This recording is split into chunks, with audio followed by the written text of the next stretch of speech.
तो 5.5 साल के बाद देश की सबसे बड़ी मर्डर मिस्ट्री सुलझ गई। आज गाजियाबाद की विशेष सीबीआई कोर्ट ने तलवार दंपति को आरुषि और हेमराज की हत्या का दोषी माना है। दोनों की सजा पर बहस कल होगी।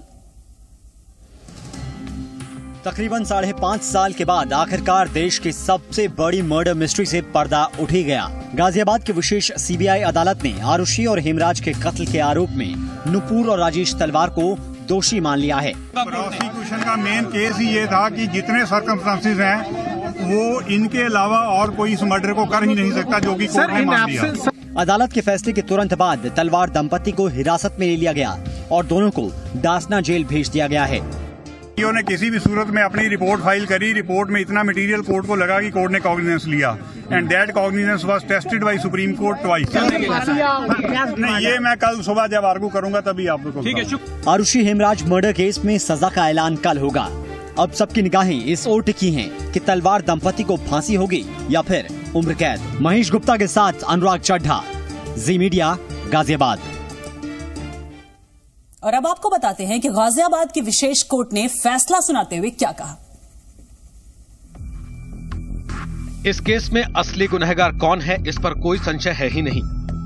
बच्चों के लिए माँ बाप सबसे बड़े रक्षक होते हैं, लेकिन इंसानियत को तार तार करते हुए इस मामले में खुद माँ बाप ही अपने बच्चे के भक्षक साबित हुए। उन्होंने अपनी महज 14 साल की बेटी को ही मार डाला। साथ ही उन्होंने सभी सबूतों को नष्ट करने के इरादे से नौकर को भी मार डाला।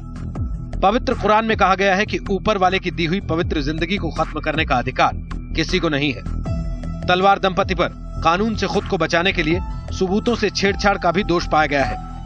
साथ ही राजेश तलवार पर कानून को भटकाने और हेमराज पर आरुषि की हत्या का आरोप लगाने का दोषी पाया गया है। अगर हम धर्म की रक्षा करते हैं तो धर्म हमारी रक्षा करेगा और धर्म ही हमसे कानून की भी रक्षा करवाएगा। दोनों आरोपियों ने देश के कानून के साथ खिलवाड़ किया है, लिहाजा वो इस मामले में सजा के हकदार हैं। और अब आपको बताते हैं कि आज अदालत में क्या हुआ और नुपुर राजेश तलवार को किन किन धाराओं के तहत सजा सुनाई गई है।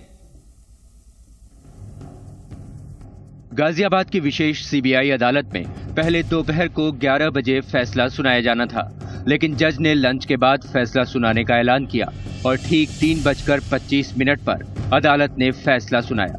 अदालत ने राजेश और नुपुर तलवार को आईपीसी की धारा 302 यानी हत्या, धारा 201 यानी सबूत मिटाना और अपराध में एक से ज्यादा लोगों के शामिल होने की धारा यानी 34 के तहत दोषी माना है।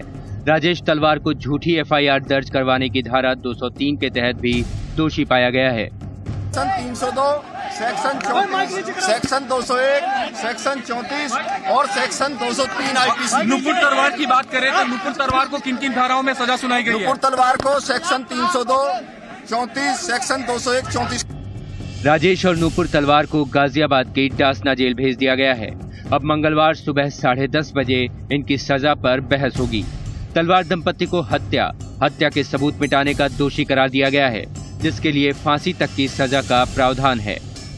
सीबीआई ने जांच के दौरान भले ही तलवार दंपति को क्लीन चिट देने की कोशिश की हो, लेकिन अदालत ने इस मामले में इंसाफ किया। अदालत ने न केवल अपनी तरफ से इस मामले में तलवार दंपति को आरोपी बनाया, बल्कि उन्हें दोषी भी ठहराया। अब देखने वाली बात यह होगी कि इसमें इन दोनों दोषियों को फांसी होती है या उम्र कैद। महेश गुप्ता, जी मीडिया, गाजियाबाद।